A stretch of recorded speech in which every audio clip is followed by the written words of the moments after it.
No, I tried, but the cord is too short. But anyway, a very warm welcome to everyone.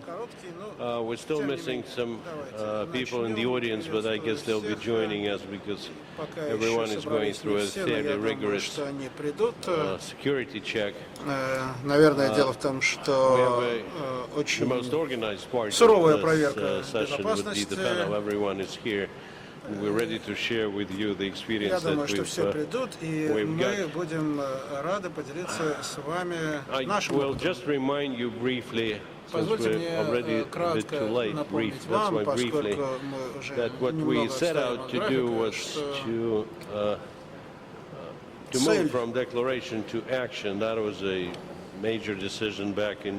состоит в том, чтобы от декларации перейти к действию. В декабре мы об этом договорились, это было важное решение, и сегодня мы можем рассказать вам о том, какие успехи достигнуты. Мне кажется, что очень важным достижением целевой рабочей группы было то, что мы смогли сделать этот шаг. Это был большой сдвиг. Некоторые рекомендации, которые мы сделали, идут гораздо дальше, чем первоначальные наши намерения. I think the recommendations themselves are a little more look like an action plan than a declaration. An action plan, it's an important element that is led by the companies themselves. Among some of the very concrete measures that will be implemented by the time Russia hands over its G20 presidency to Australia, and that will happen at the end of this year, is the establishment of an anti-corruption collective action hub. It's a new resource set up for businesses and funded by business to exchange best practices and experience in collaborative action by the companies, government, civil society in opposing corruption. So with this in mind, let me give the floor to Peter Thompson, member of the Managing Board and General Counsel of Siemens. Peter, you have the floor, please. Thank you, Mr. Chairman. This is truly an important milestone that's been reached in, as you described it, the process of moving from words to action. That's been the, I would say, the theme of this B20 working group for some time.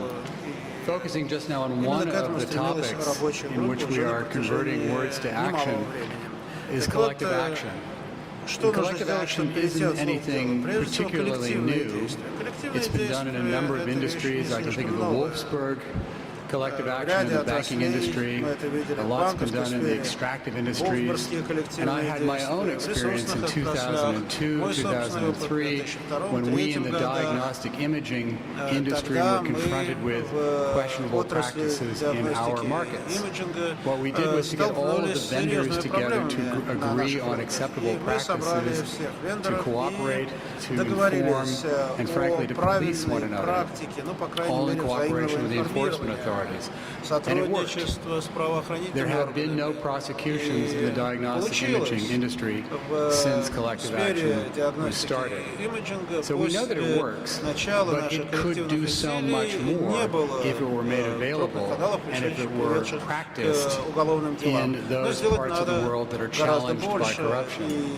So the idea that has been worked on for some time was to create a hub. That's an area, a place where all this knowledge, all this expertise, examples of success, and most importantly, a neutral place to discuss tactics and strategies should be established. And I'm very grateful to Lee Tasjian and the rest of the working group leads from the Fluor Corporation. He and his group did a request for proposals, spoke to all of the possible hosts for the hub, and came up with a very novel solution. They selected the very well-known Basel Institute, led by Mark Peath, who's been a leader in the anti-corruption fight for many, many years, and then asked the UN Global Contact compact, to give this hub reach into the countries where collective action might be profitably pursued. I'm happy today to announce that the working group has selected this Basel Institute hub with a partnership with the UN Global Compact as something well worth pursuing, supporting, and making real. I'm quite convinced, Mr. Chairman, that starting today, we will have moved dramatically from words about the value of collective action to action in making it effective in many other industries. And with that, I'll close. Brooke, are you up next? Вот то, что я хотел сказать. Thank you very much. And again, congratulations. Большое спасибо. Хотел бы поприветствовать Базельский институт управления и сказать добрые слова в адрес глобального договора. И хотелось бы пожелать успехов в этом очень сложном предприятии. Мы надеемся, что те компании, которые столь активно участвовали в работе группы «Двадцатки», будут продолжать свои усилия в этом направлении. Это очень конкретные, для того, чтобы получать очень конкретные практические результаты работы группы. Говоря о некоторых ощутимых результатах нашей работы, мне хотелось бы убедиться в том, что вы все по пути на нашу встречу сегодня взяли некоторые материалы печатные, потому что эти материалы очень важны для того, чтобы следить за работой следующих мероприятий в рамках нашего форума. Вот это рекомендации нашей специальной группы, а в зеленой брошюре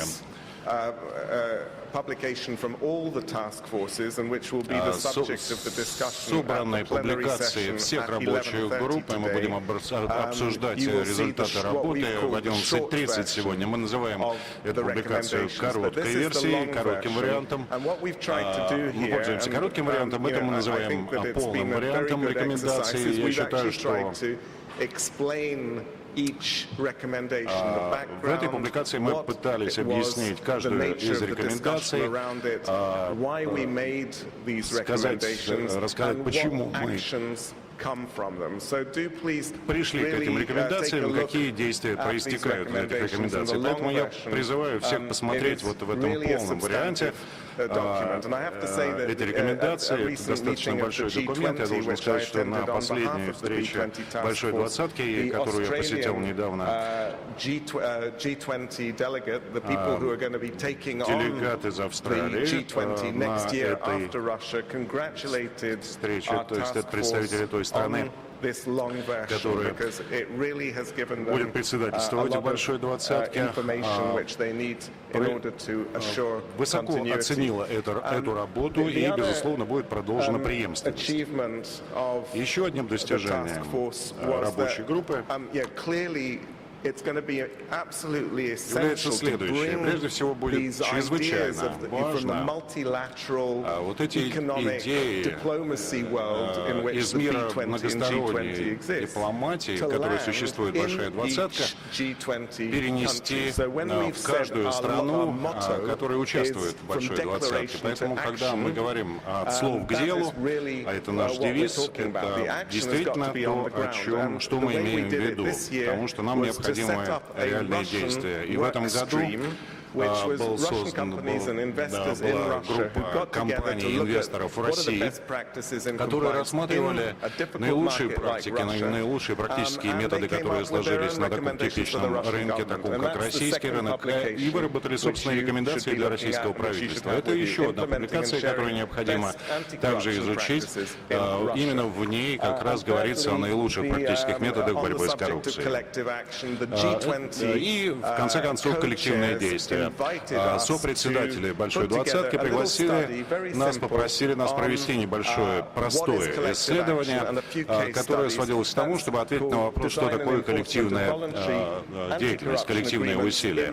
То есть это создание антикоррупционных соглашений в частном в частном секторе, Грета Фена из Базельского института и я с помощью Высшей школы экономики мы приступили к этой работе. Собственно говоря, мы должны определить, чем будет заниматься Центр, когда он начнет свою работу. Таким образом, у нас появились очень важные какие-то уже публикации. Прежде чем мы начнем дискуссию, прежде чем я представлю наших выступающих, мне хотелось бы выделить, сделать два объявления организационного характера. У вас есть оценочная форма в ваших раздаточных материалах.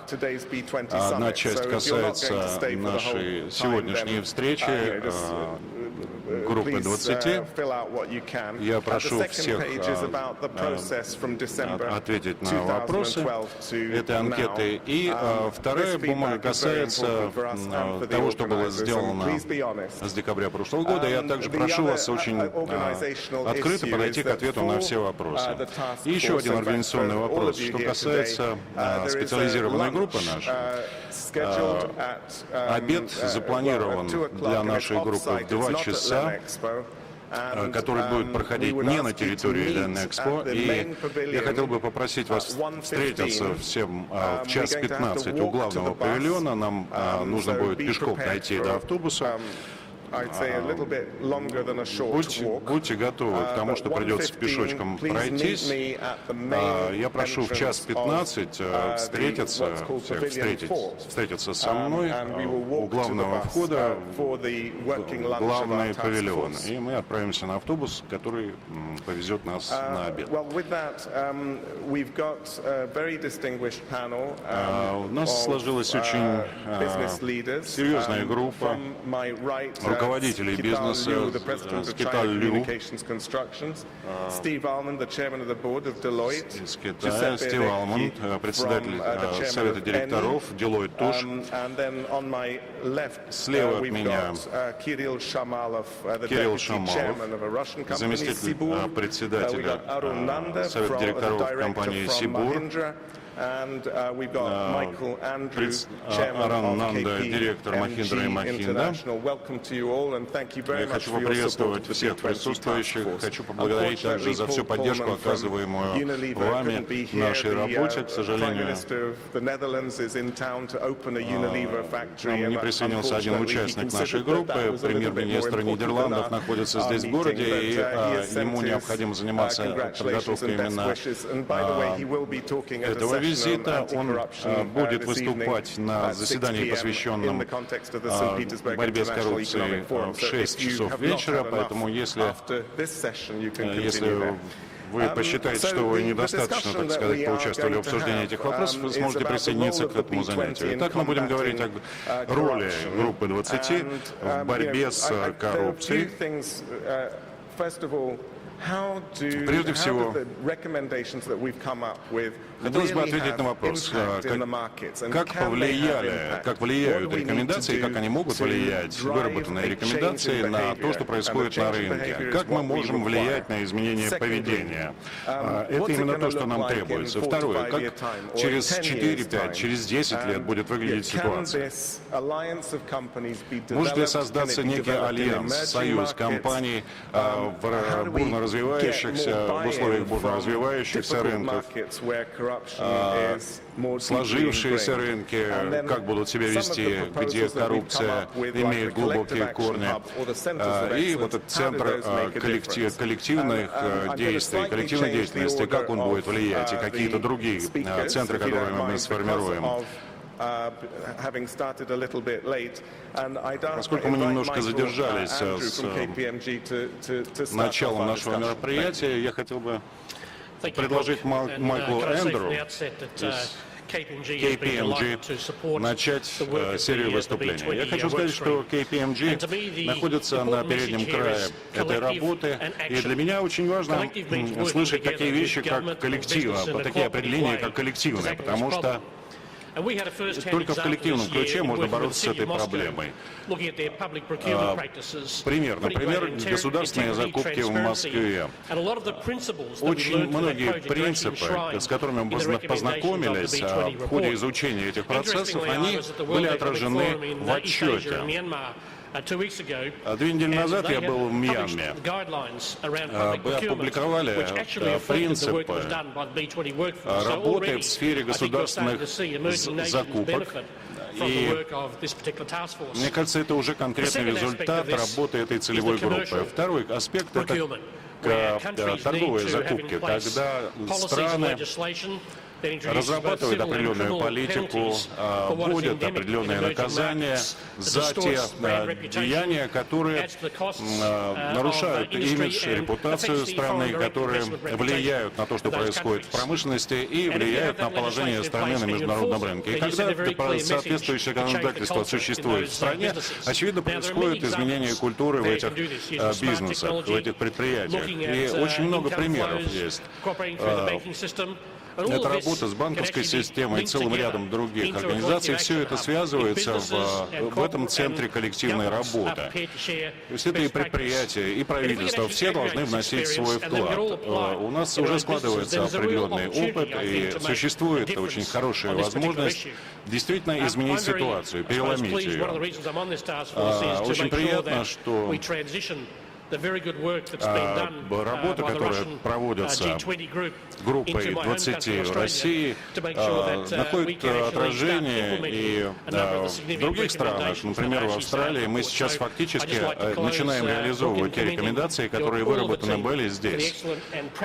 Поэтому я хотел бы поблагодарить всех за вот эту практическую работу, которая дала результаты, применимые результаты, и эти результаты помогают нам бороться с этой проблемой. Позвольте мне один момент выделить. Да, участвуют компании, и вы сами работаете. Вы фактически находитесь в Гонконге преимущественно, и у вас есть такой азиатский взгляд на то, что происходит в этом мире. Очевидно, что, во-первых, появилось новое руководство в Китае. Я сейчас не упоминаю уже другие страны Азии, а те компании, которые инвестируют средства в рынке, где происходит активный рост экономики. Вот на таких рынках что изменится? И может ли эта группа B20 явиться проводником этих новых идей? Или по-прежнему некоторые встречи, такие как Большая Двадцатка, останутся просто говорильней, как многие люди называют все-таки. Очень хороший пример в Азии сложился, который демонстрирует как раз связь и работоспособность результатов рекомендаций, выработанных группой 20. Вот, если взять Китай и Индонезию, то очевидно, что мы наблюдаем, что происходит в сфере государственных закупок. Например, один из факторов снижения темпов роста экономики в Китае в настоящий момент — это новая политика, новые политические требования, которую должны выполнять все правительственные чиновники. То есть это получение лицензий на строительство, это касается ресторанного бизнеса и так далее. То есть создается определенная основа, и инвесторы в рамках китайской экономики знают четко, что это приоритет номер один правительства, и поэтому они должны выполнять существующие требования. Если же обратиться к Индонезии, до 7% составляет рост экономики. Почему это происходит? Потому что это фактически обеспечение прочности и открытости стало пунктом номер один в повестке дня правительства Индонезии. И предпринимаются конкретные действия. А это создает соответствующую культуру, в результате чего Я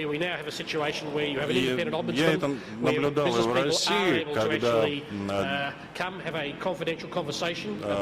представители бизнеса ведут откровенные разговоры о том, с чем они сталкиваются, и вот именно такой подход помогает разрабатывать этот механизм далее. Я считаю, что это очень хорошо, и мне кажется, что очень воодушевляюще звучит то в отношении процесса, который шел в последнее время, это участие многих российских компаний в этом процессе. Конечно, не надо считать, что все это происходит только в России, но Сибур, система, такие компании, ряд других компаний очень активно участвуют. В процессе очень сложно привлечь китайские компании. У нас здесь есть представитель одной китайской компании, господин Лю будет выступать буквально через несколько минут.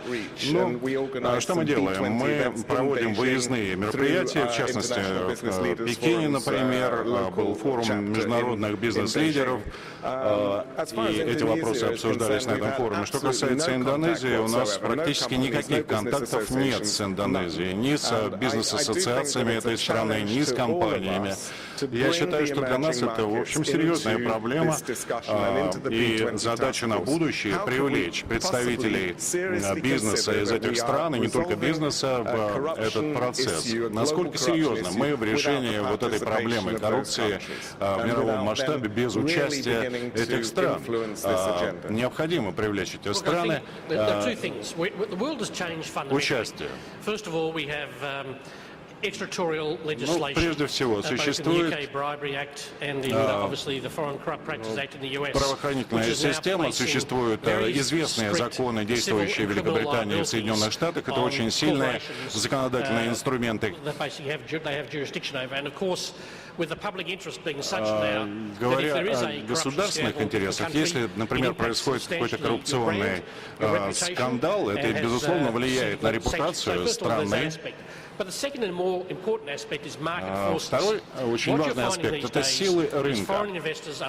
Иностранные инвесторы ищут стабильности. Они хотят, чтобы инвестиции были чистыми. Соответственно, они считают, что эти проблемы должны быть решены. В течение последних нескольких лет можно отслеживать это отношение инвесторов по направлению этих инвестиций.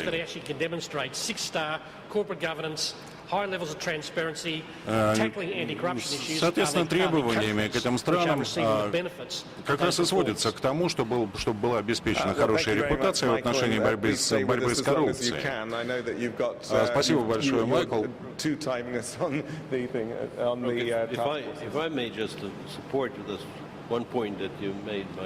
Мне хотелось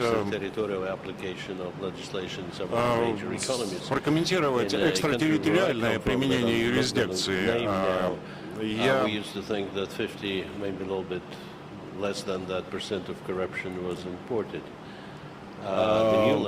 Говоря об одной стране, я могу сказать, что более 50%, так сказать, коррупции, которая происходит в этой стране, которую я пока не буду называть, она импортирована, эта коррупция. То есть это феномен, который наблюдается на многих развивающихся рынках в разных странах мира.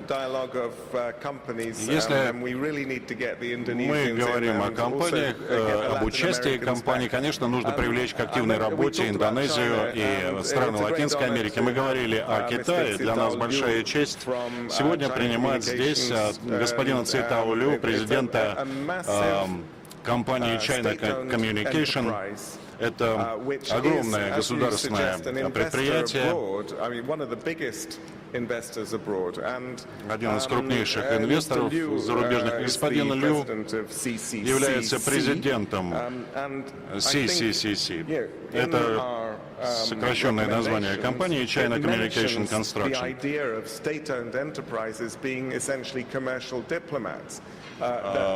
вот эти предприятия, представители этих предприятий становятся так называемыми коммерческими дипломатами, которые проводят политику, которая направлена на внедрение наилучших методов поведения и улучшение системы управления. Ваша компания является вот такой компанией коммерческой дипломатии?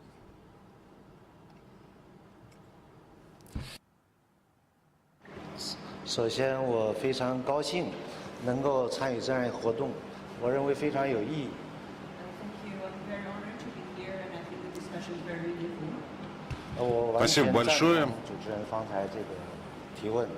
就是作为一个中国的国有企业，那我们这个企业已经全球化了，现在在100多国家开展各式各样的业务。那么在座的有很多我的合作伙伴。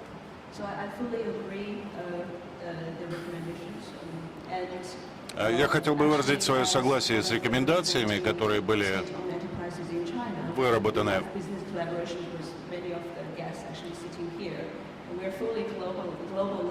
В Китае ведется работа в этом направлении. Государственные компании работают активно. 不管是大企业还是小企业，在全球商业化的进程当中，那么首先都要做一个合格的企业公民，守法的企业公民。 So I believe, regardless whether you're state-owned enterprises or private enterprises, И вне зависимости от того, являются ли предприятия частными или государственными, first of all, and first and most importantly, you need to be a compliant corporate citizen, a legal company. Эта деятельность для всех компаний, для всех предприятий чрезвычайно важна. 我认为这个重要的还是在行动，然后呢，集体行动更重要。我认为你比如说我们这样一个企业，首先自己要规范好，所以我们呢，在普华永道今天可能在场，那么在他的帮助下，我们自己做了一个企业走向全球的自己的符合这个所有全球的大家的习惯做法的这样一个规范的公司内部的一个规范。 So I believe this is a long-term progress, and everybody has their responsibility. Необходимо достигать долгосрочного прогресса в предпринимаемых усилиях. И я абсолютно поддерживаю мысль коллективных действий, коллективной деятельности. И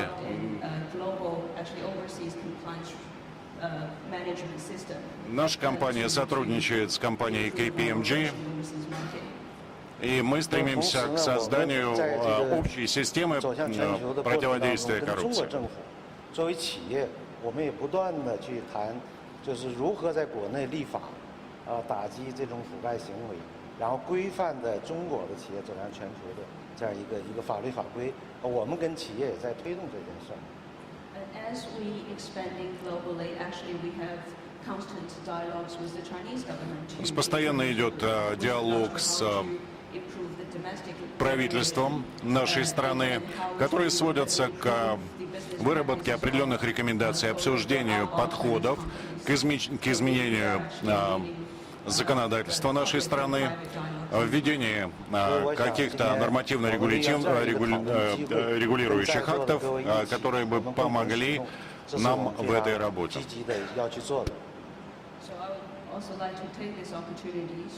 Хотел бы воспользоваться этой возможностью и продолжить эту работу в рамках программы коллективных действий.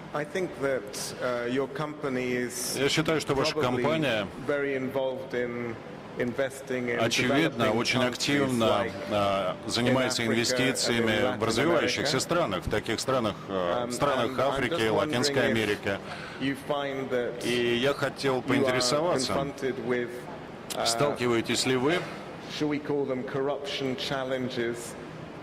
с проблемами коррупционного плана, которые могут быть похожими на те проблемы, которые существуют в Китае? А если да, то каким образом вы разбираетесь с этими проблемами?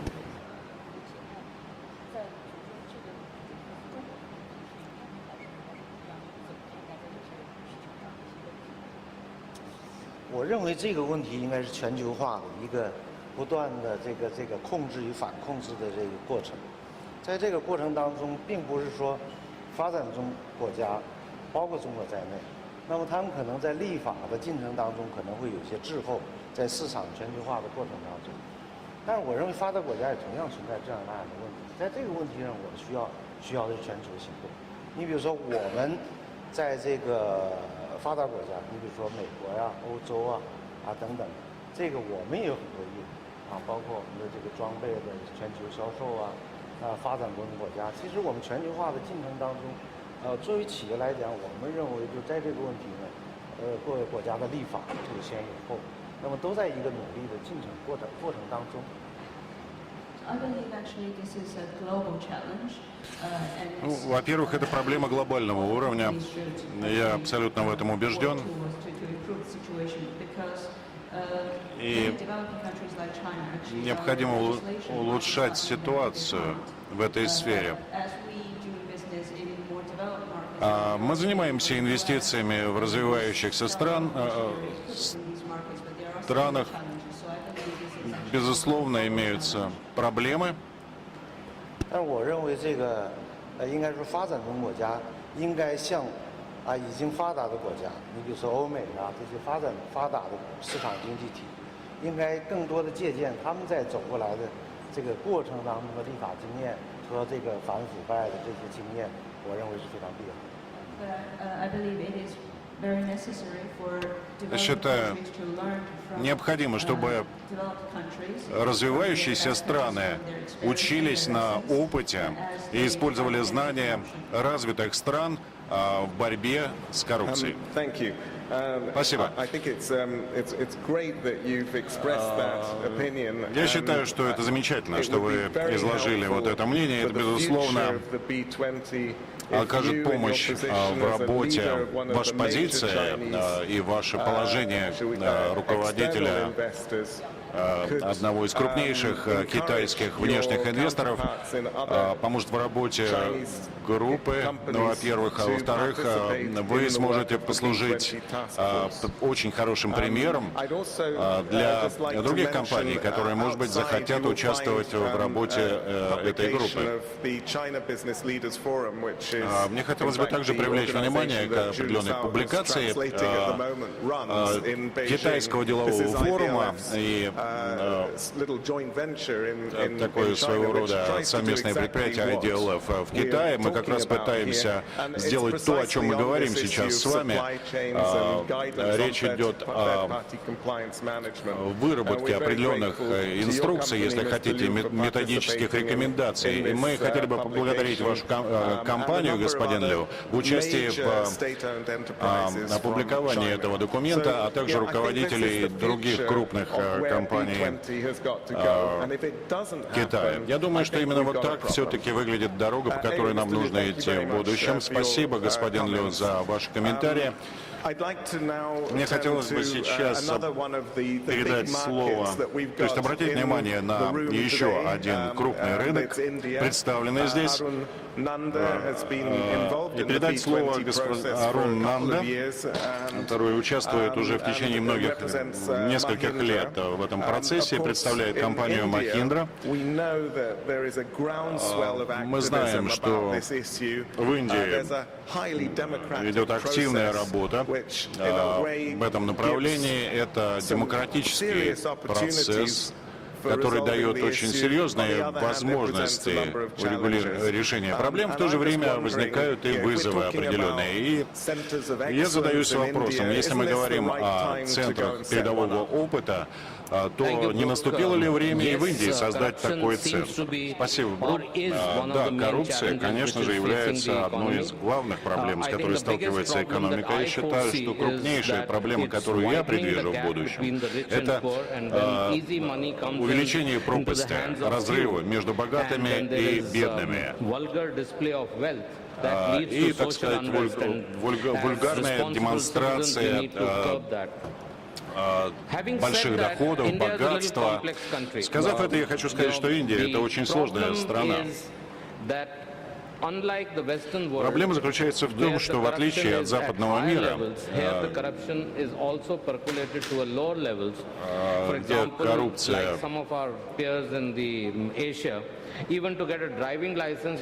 коррупция находится на разных уровнях, в разных странах, и вы знаете, мы сталкиваемся с коррупцией даже в случаях, когда нужно получить, например, водительское удостоверение. Можно я вас прерву? Вот эта вот мысль, касающаяся того, то есть на самом деле, конечно же, комиссионное вознаграждение за обеспечение участия, например, в конференции взимается в других странах, но здесь этого не произошло. Так что у нас вот идет такая же конференция, которая в других ситуациях потребовала бы уплаты определенных комиссионных вознаграждений. Land records, etc., are moving on to e-systems, so that means there is no human interaction, and that avoids all these things. But the genesis of the problem actually is that our political funding system is at fault. Huge amounts of money are spent at elections, and we have 3 tiers or 4 tiers of, we have the parliament, then we have the state assemblies, then we have the municipal corporations, and then we have the local bodies. And every politician needs money to fight the election. To give you a figure, to fight an assembly at the parliament seat, you could be spending anything between $500,000 to $1 million US. And the restriction in the government, as per the constitution is, or the election commission is, that you can only spend up to a small sum of 10,000.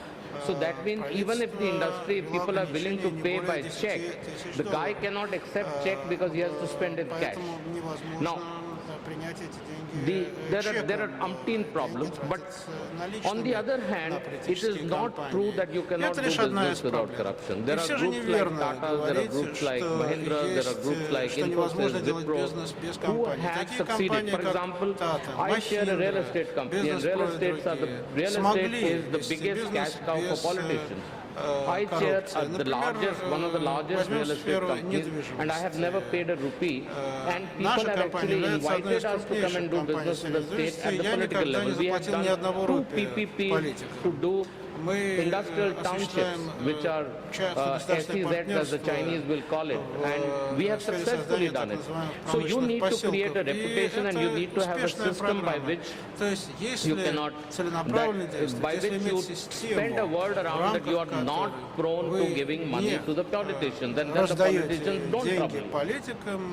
Now most businessmen think this is a way of life, and I like your idea of center of excellence for 3 reasons. One, I think we need to educate people that business can be done without giving money. 2, the center of excellence has to work with the government and say that things which can be done without human intervention should be done without human intervention, and IT, as you know, is one of our biggest strengths. So it's not that we are dependent on anybody to do that.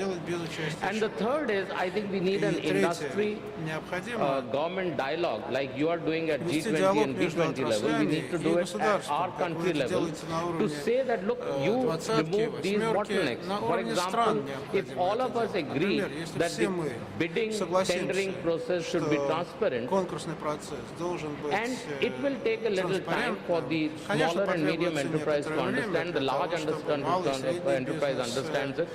But I do not believe personally that corruption in India can be stopped by having protests on the street, because the problem is far more than just getting onto the streets. We need regulatory clearances, we need transparency in doing business, and these things will not happen very easily. The good news is that there is a lot of awareness in the industry is working. Confederation of Indian Industry, whom I represent here, is got an anti-corruption committee of its own, which is chaired by the chairman of the committee, chairman of the CII. We have close dialogues, and we are coming up with a code of conduct, because one of the things we believe that there has to be a peer evaluation, because the peers work very well. The last point I'd like to mention, Brooke, is I think as economies like China, India, Malaysia, Indonesia, these are growing. What's happening in this is fast changing from little wealth to high wealth, somewhere the value systems are getting eroded in the system. People are raising too much of money. And education, right from school level to industry level, has to be one of the things which has to be brought. People have to be, children have to be taught values. You know, for example, one of the biggest problem I had as a parent was when my son was 16 and a half, he wanted a driving license, and in India, 18 is the age to get a driving license. And he would argue with me every day that his friend's father was willing to spend 50 rupees, which is $1, to get a fake birth certificate so that he can get a driving license. And I had to put my foot down. And 12 years later, my son says, Dad, the best thing you ever did to me was not give me the driving license and showed me the way that by 50 rupees I can short circuit. And so, you know, so things are happening. And your Center of Excellence idea is very good. We have already started a dialogue. You have been in dialogue with CII. I have been in dialogue with CII. And I commit here that in the next year we will do some work to take it forward. Well, thank you very much, Arun, and that's really good news. I mean, it is very interesting that in a country like India, where there does seem to be this groundswell of opinion and a certain amount, protests on the street, it is a sure sign that this is a problem. And governments, of course, will pay attention to that, and indeed in countries that perhaps do not have the democratic traditions of India. So the question is, when you talk about social activism, what is the role of business? I mean, if it's just making a quick buck, then that's one thing. If it's to recognize that business has got a leadership role in society and can change the game, then that's another thing.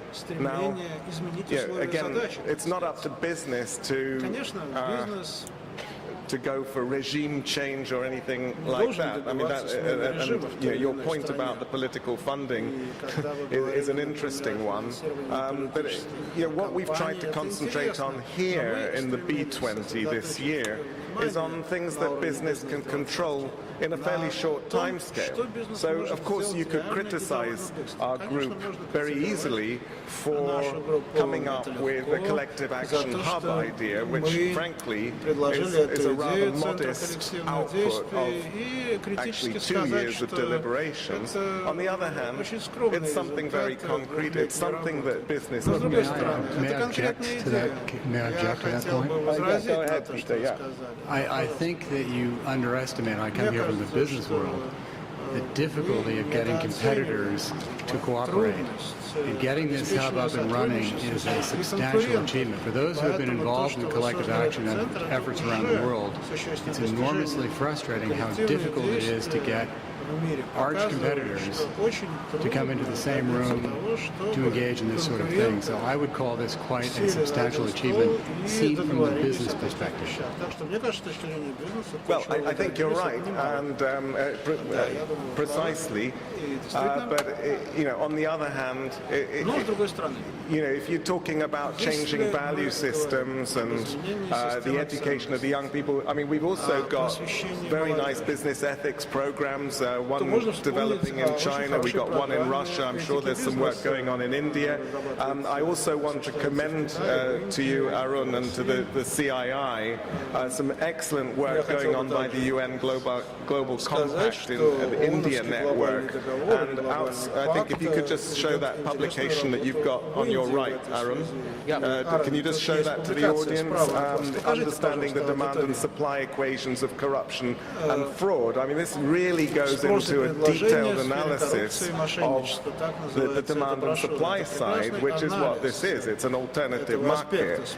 And I think that, it's wonderful that CII, with the business community and the government, could consider to do to create a center of excellence.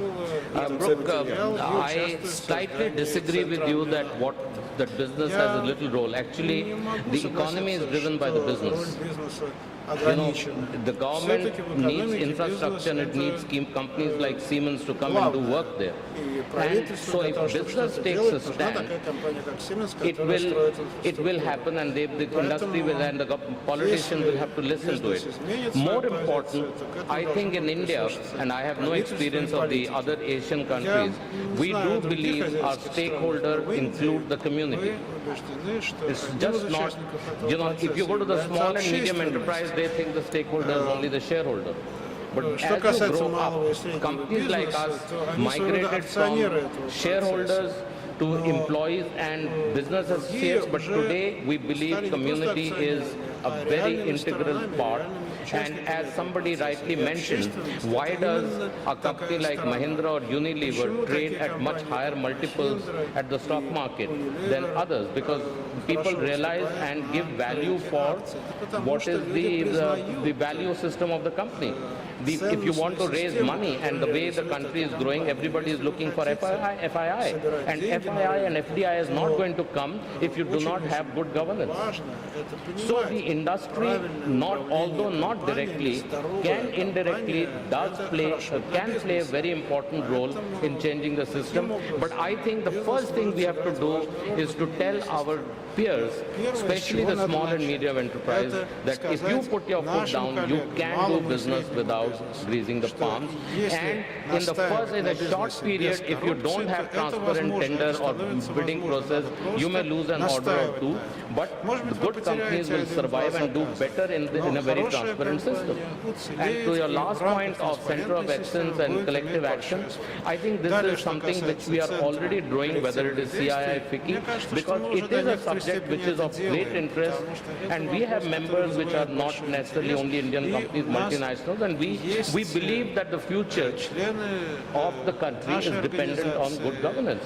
You must understand one more thing, that 200 million people will come into the workforce in the next 20 years, and if we do not create jobs, you'll have people on the street, and we have social responsibility to see that the economy grows, and we have enough lever on the politicians to say that you better mend your ways, otherwise we will not support your policies.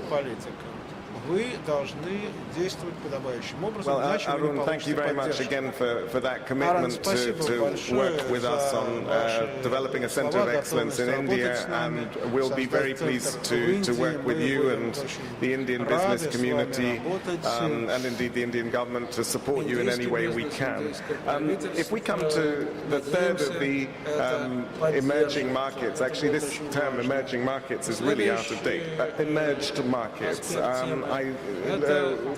Kirill Shamalov is deputy chairman of one of the biggest Russian companies, and again, thank you very much for your company's participation in the fifth work stream, the Russian work stream. Well, what about in Russia? Should we set up a center of excellence here? Спасибо. Во-первых, я хотел бы поблагодарить вас за то, что вы пригласили нас в работу по этим интересным вопросам. То, что касается Center of Excellence, как говорится, наверное, это было бы действительно очень интересно подумать над этим, чтобы можно было это организовать в России. Во-первых, нам тоже символично, что мы выступим сразу после коллег из Китая и Индии, потому что это две основные страны, где у нас есть крупнейшие международные проекты. И если заработает этот центр в Индии, нам будет очень приятно, мы будем надеяться, что развитие нашего бизнеса, например, в Индии будет идти более понятно, более прозрачно. Наверное, компания Сибур присоединилась к этой работе на достаточно уже финальной стадии.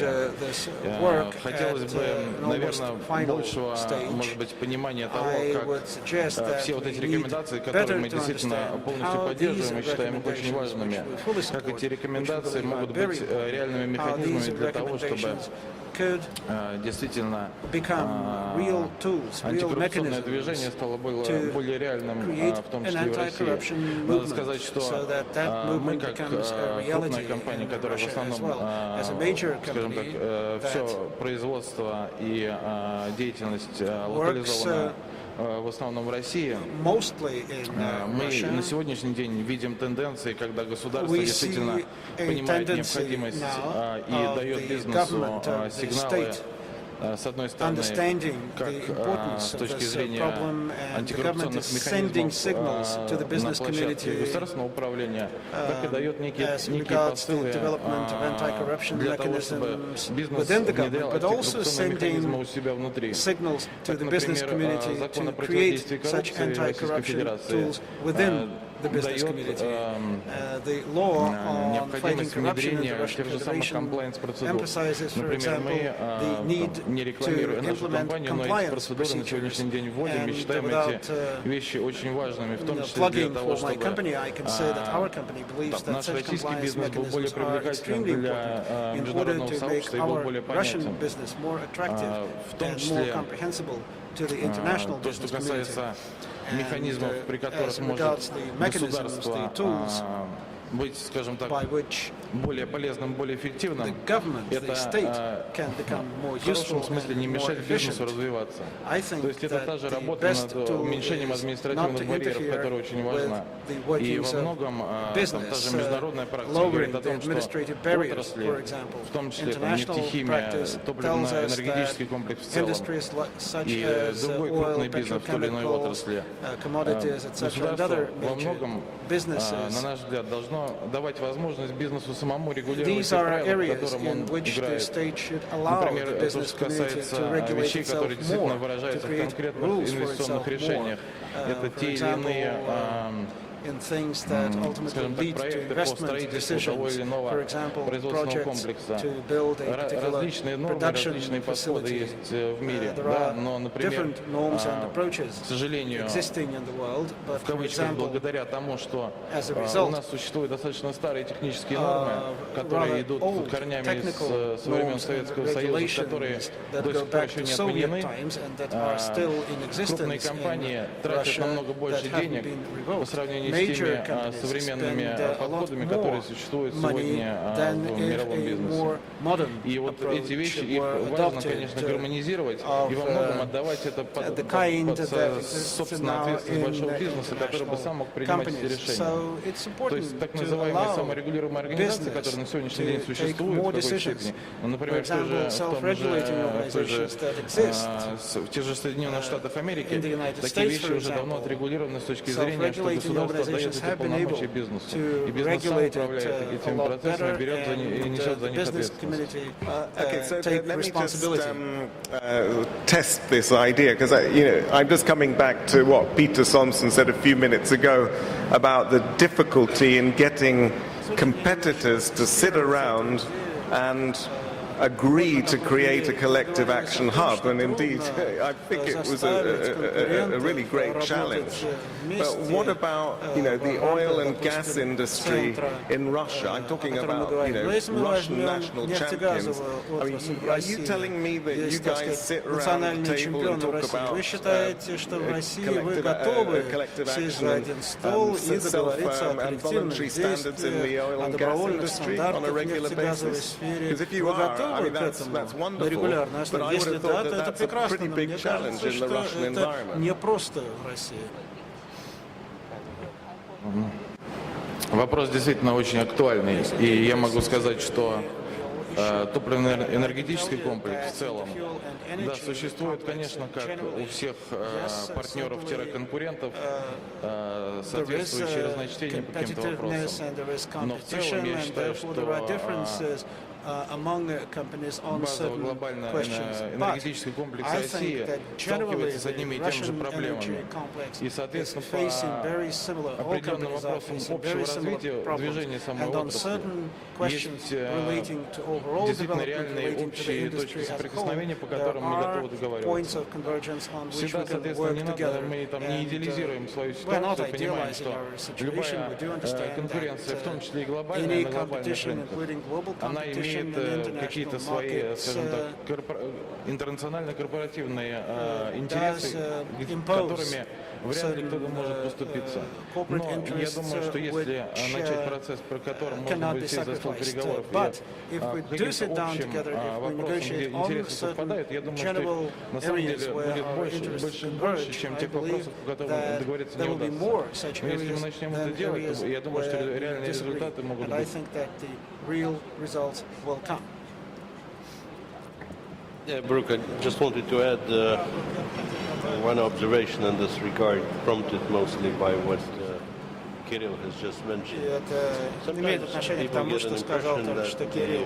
Иногда у людей создается впечатление, что власть России, в частности, считает, что наилучший способ решения проблемы коррупции – это более жесткое законодательство, больше дисциплины, более строгое правоприменение повсюду, во всех сферах жизни. В бизнесе иногда возникает впечатление, что это не тот путь, потому что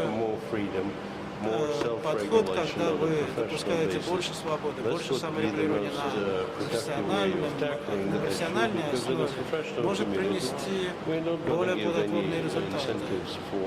В профессиональном сообществе, например, нет стимула к протекционизму, к незаслуженным льготам и так далее. В профессиональном сообществе есть стремление к ровному игровому полю, к единым условиям для всех.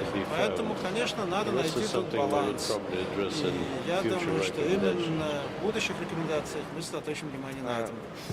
Спасибо. Andrei. Well, Kirill, I would say that я бы сказал, что if there were a move in your industry to develop that kind of voluntary approach, self-regulatory approach to the issue of corruption, I think it would be an incredibly significant step. I think that it might be helpful for you to take a look at this publication on design and enforcement of voluntary anti-corruption agreements in the private sector. And the Collective Action Hub, indeed, once it's set up, will be a resource that you can go to and take a look at all the ways that companies can work together. And it doesn't have to be, some kind of self-enforcement. I mean, that integrity pacts are the top level of a very long journey in collective action. But of course, it starts up just by building trust, by having the discussion, getting the competitors around the table. As Peter said, even that is a huge challenge. Very often it requires a third-party facilitator. That's another lesson that we've learned from this study. And of course, the Center of Excellence in Russia, if we could set it up, would be a safe haven, third-party, neutral organization that could bring competitors together for a really open and trusting discussion that would lead to some kind of change of behavior. I think I'd like to now bring our topic back up to the global level. We've had really interesting views of Russia, India, and China, and I hope that our speakers will come back into the conversation. We've still got some time today. But Giuseppe Recchi from Eni, by the way, a major investor in the Russian market, but also, of course, a famous Italian multinational multinational and very much involved in the B20 task force. So, in fact, we've been talking on and off about the issue of incentives, Giuseppe.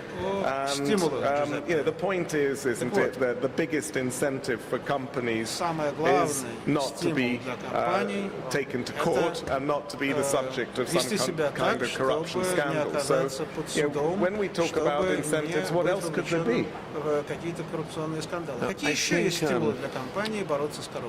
This panel is becoming a good sport to disagree with the moderator, and I would like to start from that point that Peter raised, where apparently it's not a business duty to support the change in the anti-corruption, because what the big multinational really need is a level playing field.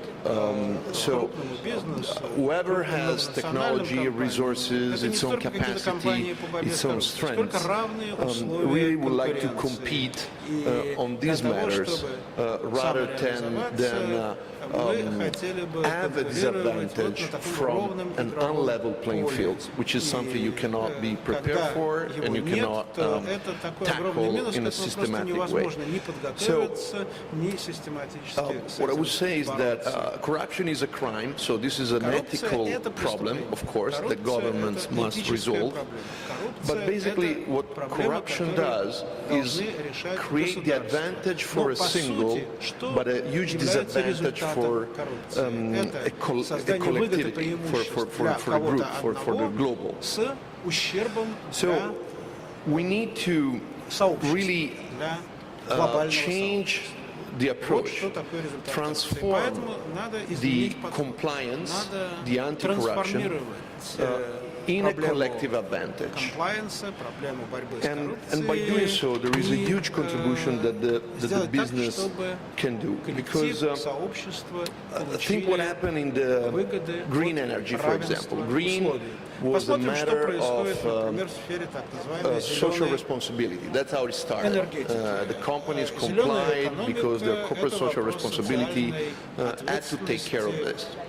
And it became more and more a social interest, which had a tangible effect on the goodwill of the company, on the way it was perceived. But it really changed the speed of growth and of its effectiveness when it became a business. So once the green became green in terms of dollars, once it became advantageous to do business with it, really took off. And every company does green for its social benefit, but also does green because they make money on it. And it became a huge impact in the world. So what I think is that the same should happen in the corruption. As much as we can transform the compliance in economic advantage, as much credible we are, and as much pragmatic we become, and as much effective we will be. So, what the B20's role in this is really to work around two problems. First is that corruption happens because you have a non-homogeneous code of law around the world. So you need to create the most level and homogeneous rule of law around the world. So if rules are the same everywhere, it's easier for everyone to comply. And so the confrontation between the best practices that the companies are leaving is one of the key tasks of our efforts. The second task is to really find those incentives and propose those to the policymakers that really make our effort tangible. And incentives can be of many different ways. The first one, there is an issue of self-declaration. companies now should be incentivized to self-accuse themselves once they found something, to have a huge collaboration with the judiciary authorities, to have a huge collaboration with the policymakers, versus trying to hide it as much as possible because it might become an uncontrollable problem. And not because of ethics, because you should get it into a tangible return, which might be, I would say, a different path of a relationship. It could be, for example, a different type of disclosure, so a confidentiality issue that might be kept. It might be like deferred prosecution agreement, so which is or non-prosecution agreement that also could incentivize non-reporting. So all these tools must be proposed and started from the companies, and if the big business do so, they can really implement it downward to their supply chain and upward to the policymakers. And if I may interrupt again, Mr. Chairman, I think that last point is the one that for the global companies is probably the most important point to discuss in Australia. And I would ask that you pass on at least our views to your successor in Australia, that this notion of voluntary disclosure, cooperation with law enforcement is very, very high on the list of the international business community.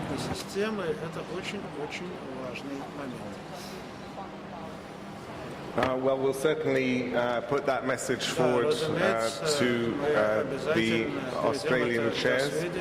And indeed, the message, I think, has come through very clearly through the work of the work stream in this task force, which was actually being run by Massimo Mantovani from your own company.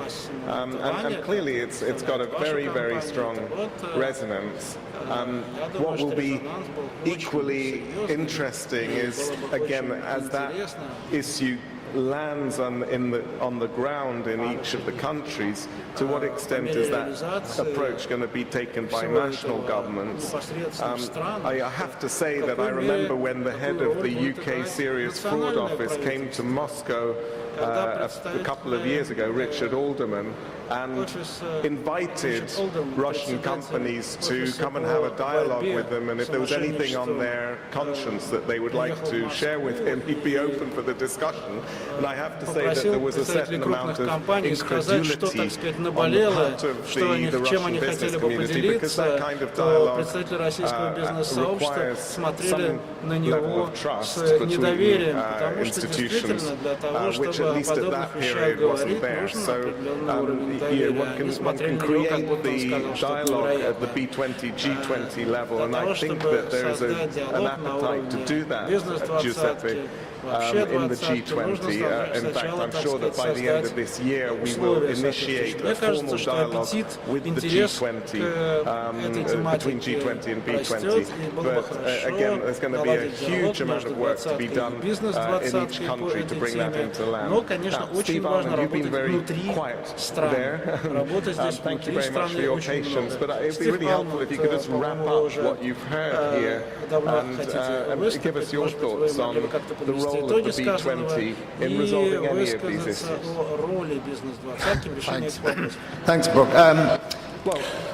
Спасибо. I've been involved in the B20 work for more than a couple of years now, and we all know that it's been heavy going. But I think we can be very pleased with this year's report. Both the common sense and practicality of many of its recommendations, and the continuity of the key themes that some of my fellow panelists have already commented on from the B20's predecessors. И об этом было сказано. Это подчеркивалось моими предшественниками. The G20 by design большая двадцатка по своей сути, вообще процесс работы, он возобновляется ежегодно. И точно так же происходит с процессом работы, с рабочими процессами бизнес-двадцатки. В прошлом году, например, вышел отчет, потом мы как бы вернулись снова к нормальной деятельности. Россия начала председательствовать, мы начали вновь начали обновлять свою деятельность. Это, кстати, отражено в нашем отчете. Нам нужно поддерживать вот эту динамику. И есть очень простые рекомендации в отношении того, что фактически, чтобы активизировать эту работу, и разумные рекомендации содержатся также о создании постоянной группы экспертов в рамках бизнес-двадцатки для того, чтобы как раз поддерживать эту динамику поступательную. И в новом сезоне, так сказать, председательства в Большой двадцатке. Мы говорили сейчас о том, что Индонезия не участвует в нашей деятельности, и мы декларируем о том, что необходимо перейти от слов к делу. Думаю, проблема заключается в том, что страны Большой двадцатки во всех своих двухсторонних, многосторонних и иных торговых переговорах должны постоянно придерживаться принципов открытости и прозрачности во всех своих торговых отношениях. Существует много компаний, представляющих рынки, быстро растущие рынки из Китая, из Индии, страны, в которых начинает активизироваться деятельность, африканские страны, например. И нам, безусловно, нужно выстраивать правильную схему поведения. Конечно, мы понимаем, что это на самом деле гораздо проще, чем, например, изменять культуру, систему поведения после определенных событий. Поэтому вот эта мысль должна выходить на передний план и распространяться, если хотите, на страны, которые не входят в Большой двадцатку.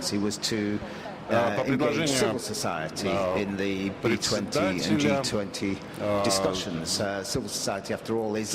звучал призыв со стороны вовлечения в эту деятельность гражданского общества.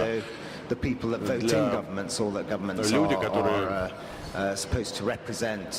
голосуют за свои правительства, правительства должны представлять их интересы, поэтому вовлечение гражданского общества в этот процесс поможет построению доверия между бизнес-сообществом в рамках Большой двадцатки. Я считаю, что это действительно очень актуально, и это такая моральная цель, поскольку это хорошо и для бизнеса, но также играет серьезную роль в социальном развитии. И, безусловно, Австралия, когда она будет председательствовать в Большой двадцатке, именно ей предстоит заниматься реализацией этих рекомендаций. И, безусловно, нам нужно сосредоточиваться прежде всего на делах, а не на словах. Именно лидеры должны вдохновлять всех людей на использование таких подходов в их деятельности. Большое спасибо. Что касается последовательности, стабильности, мне кажется, что все присутствующие здесь как раз являются хорошим примером того, как это происходит. Постоянно те, кто не участвует в процессе бизнес-двадцатки, я призываю всех присоединиться к этому процессу. Компании, бизнес-объединения, тех стран, которые пока не представлены, хотелось бы, чтобы они начали активно участвовать.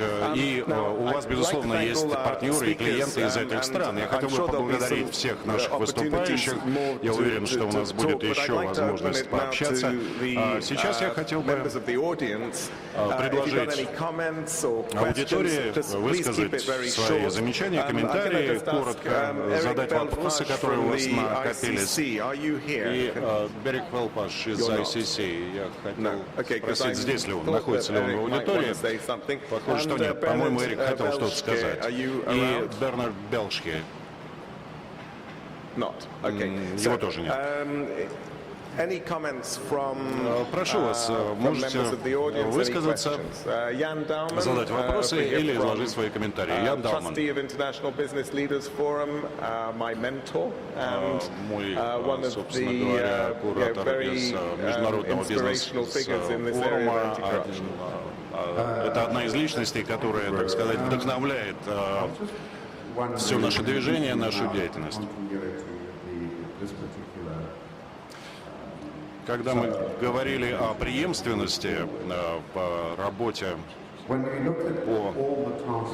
данному направлению, если посмотреть на работу всех целевых групп, рекомендации, которые были выработаны, мне кажется, что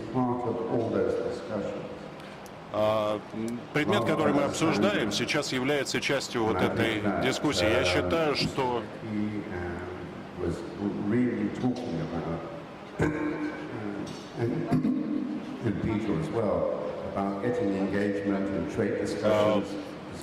мы говорим о необходимости привлечения новых участников к этой деятельности.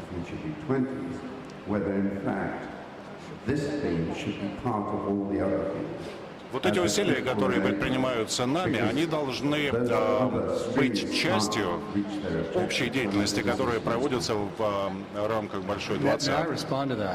Я отреагирую на то, что было сказано. Вы очень точно сказали о том, чем многие из нас занимаются. Предмет коррупции,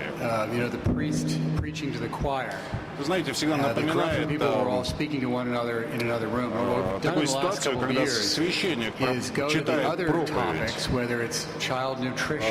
Если мы, например, обращаемся к каким-то другим темам, например, питание детей, ряд других целей, мы говорим, что вот это все невозможно сделать, если не победить коррупцию. Потому что иначе у вас не будет денег просто на эту деятельность. И вот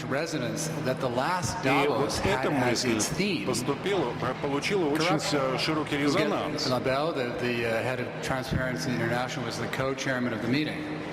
So what we're seeing is exactly your point is the most important thing we can do right now, and I think it will succeed, but it does require a lot of messengers, because you have to go to all these different groups which have their own particular interests, saving whatever, and convincing them that we should be a bullet point on their action plan. Exactly right. Различные программы. И мы, борьба с коррупцией должна быть очень высоко в их повестке дня. Спасибо большое. Мы в самом начале нашей работы мы договорились о том, что необходимо взаимодействовать с другими целевыми группами, и я должен сказать, что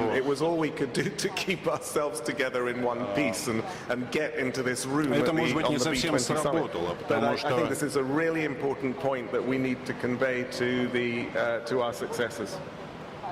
я считаю, что обо всех успехах нашей деятельности нужно информировать широкую общественность. Может быть, есть еще какие-то комментарии, вопросы, может быть, наши выступающие хотят добавить что-то к сказанному.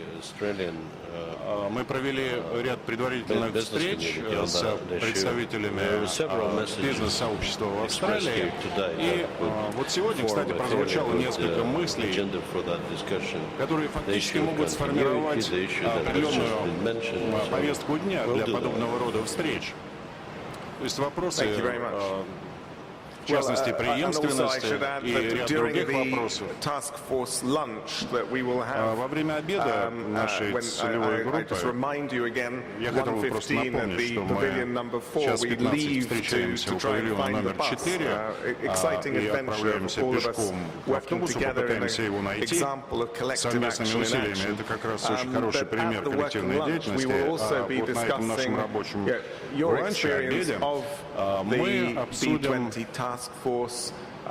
вашу работу в рамках бизнес-группы 20, как вы относитесь к тому, что сделано, как вы представляете себе работу в будущем. И одна из наших задач заключается в том, чтобы встроить нашу работу в работу других целевых групп. Каким образом мы можем это сделать для того, чтобы действительно оказать положительное воздействие на общую ситуацию. Футина Топа.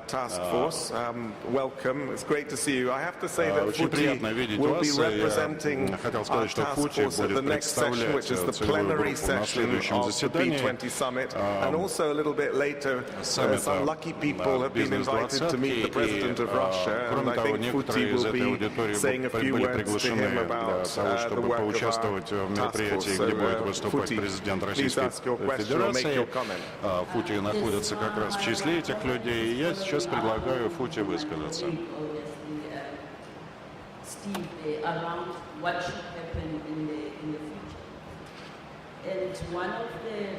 Говоря о будущем, о том, что должно происходить в будущем, что должно делаться.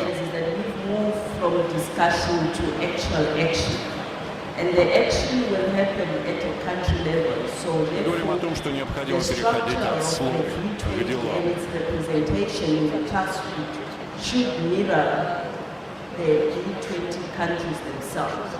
In that way, you are able to take the message from this forum directly to the countries and therefore необходимо донести те идеи и те рекомендации, которые вырабатываются в ходе данного мероприятия, до широкой аудитории, которая занимается этими вопросами в разных странах мира. Спасибо.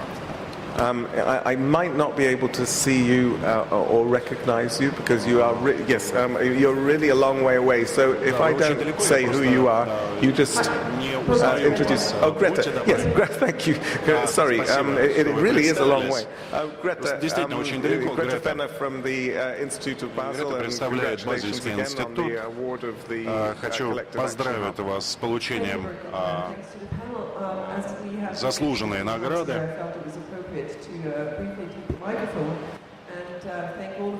Я подумала, что есть смысл воспользоваться микрофоном. Выбор Базельского института для создания центра – это действительно большая честь. Я думаю, что это позволит также распространить наработки этого центра. Базельский институт уже довольно давно занимается вопросом. Мы работаем в сотрудничестве с такими организациями, Transparency International, различными форумами. В разных странах для нас это очень важно. Мы проводили, например, экспертизы. У нас есть соответствующие. То есть, по сути, мы сами орган коллективного действия. И я хотел бы призвать всех сотрудничать с нами. Мне кажется, что это сотрудничество позволит создать качественный продукт, качественные рекомендации. И мне кажется, что это вполне достижимая цель. Очень кратко хотела бы упомянуть две тут задачи. Первое – это добиться понимания того, какие меры реальны, как эти меры доводить до результата. Второе – как стать инкубатором для новых инициатив, новаторских инициатив. Это очень трудно. Действительно очень трудно некоторых конкурентов посадить за стол разговоров, за стол переговоров. И сегодня я с удовольствием объявляю, что в сфере энергетики и транспорта одним из инициаторов у нас является Siemens, другими Alstom, General Electric и так далее, что вот эти компании объявили, что в рамках Базельского института они создают платформу для сотрудничества. Потребовалось много лет, чтобы это добиться. Было бы очень хорошо, если бы и другие отрасли последовали этому примеру. Для меня это была очень трудная задача, мы добились сотрудничества этих компаний, и мне кажется, что от декларации мы действительно переходим к действию. Are there any more comments? Есть еще комментарии? Well, I think that we should probably start wrapping up. I'd like to. Oh, I'm terribly sorry. There's one more comment there. Yes, please.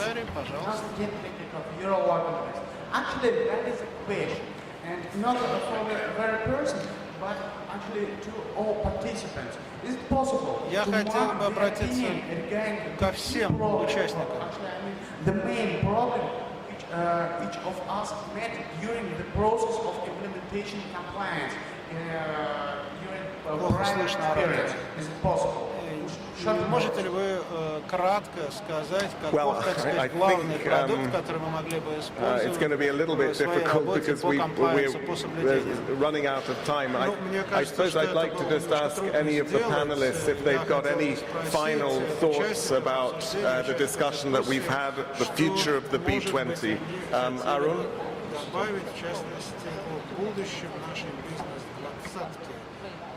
I think we need a closer interaction with the G20 and probably also invite C20. And more important, I think we need a permanent secretariat because this one-year task force moves and a new committee formed. I think this is something which affects all countries, and it is something which is very important to the business to grow. So we should have a permanent secretariat, and we should work closely with the G20 and the C20 to make sure that the world becomes a better place and a better governed place to work in. Okay, thank you very much, Kirill. Кирилл, ваше мнение? На самом деле я хотел бы, чтобы вот эта деятельность действительно, она была во многом понятна общественности, и чтобы в этой деятельности мы видели действительно, как правильно было сказано, некий конкретный продукт итоговый, который поможет действительно вот, в совместной деятельности как бизнесу и какие-то конкретные, может быть, лучшие практики, да, которые мы могли бы через этот механизм внедрять в рамках большой двадцатки. Пожалуйста, Киталию. Китаулю. Mr. Liu. Пожалуйста. 我认为重要的就是行动。 I think the most important thing is take action. Мне кажется, самое главное – это добиваться конкретных дел. Спасибо большое. Коротко и ясно. Мне кажется, что оно заменяет практически все наше заседание. 一句话很难说的。我认为每年能有一点点进步，我认为我们的这个工作组的目标就一点点接近。我认为这个很重要。 It's really hard to conclude in one sentence. Конечно, трудно подвести итоги кратко в одном предложении, но мне кажется, что очень важно, чтобы каждый год мы могли зафиксировать какой-то шаг вперед, какой-то конкретный прогресс. Это очень важно. Стив I'd just reflect on some of the comments from Peter and also from Aaron. You know, I do think this is a topic that business should not compete on. You know, and I think it is really an area where it's in the interests of the business community and therefore all individual businesses to cooperate and work together. This really isn't an area for competition. And just picking up on something Aaron said, I was very struck by his comments about the likes of Tata, Mahindra, Infosys, major world-class companies in India who are well known for their values and ethics in a country that is well known for its bureaucratic corruption. And so I think the other message is that clean business is just good for business. It's absolutely in business's own interest to do this. And we've seen many examples of very high-profile, very well-respected companies whose brand value can be severely damaged for a long time by one single scandal around corruption that takes years. You know, brands can take years and years to build and can be destroyed in minutes. So you know, it's absolutely in business self-interest, I think, to tackle this corrosive issue and tackle it individually and collectively. Thank you very much, Giuseppe Vecchi. Giuseppe Vecchi. What's the question? The question is, do you have any... Вопрос, что вы хотели бы The question is, what's the answer? Is, do you have any final comments that you would like to make about what you've heard about the role of the B20? No, I think that there is a total alignment on the effort that we're pursuing. And what was really new is that due to the global crisis, there is a total change of our companies talk to governments, our companies really are part of the policy making, and our governments look at business as contributors. So this is a very good time to implement this cooperation, and that's why I think we're working in the right direction with the B20 connected with the G20, and the results will come shortly. Okay, and thank you very much. And Peter Thompson, finally. Yeah, one observation. I think we're not at a tipping point. I think we're beyond the tipping point. I think that we now have, whether it's civil society, the World Economic Forum, business, the B20, G20, almost a unified agenda for things that need to get done. I mean, the recommendations of this group are entirely consistent with other recommendations that have been made, and I would pick up what Mr. Liu said and say, now we need to see forward progress on concrete actions. And this group today, I think, can celebrate progress in the decision about the Collective Action Hub, the commitment of the members of this group to support it, and certainly from the business community to use it. So I think we should celebrate a little bit. And before I hand back to Andrei Bugrov, so I'd like to thank all our speakers again. In a couple of minutes, I will be inviting everybody in the audience to come up onto the stage for the group photograph, which is becoming our task force tradition. And again, a reminder for the task force lunch, 1:15 on the outside of Pavilion 4. Please meet me there for a short-ish walk to the bus and to the restaurant where we'll be having our lunch. Andrei. Yes, Brooke, thank you very much. I think for me it's a very opportune moment to say, number one, our job is done, and the set of recommendations have been prepared and will be transmitted to the heads of states and governments of G20. I think we've done a very good job. I think it's also an opportune moment for me to say that this happened through a very dedicated approach by members of the group, and also by members of the Secretariat of our task force, and my sincere thanks go both to you and your team. In the coming months, we'll be able to see whether both companies and governments will in fact be able to put their money where their mouth is. Let's hope we would like that outcome. Thanks very much, everyone. Thank you. So now I invite everybody to come up on stage and we'll have a photograph. Thank you. The session is now officially ended.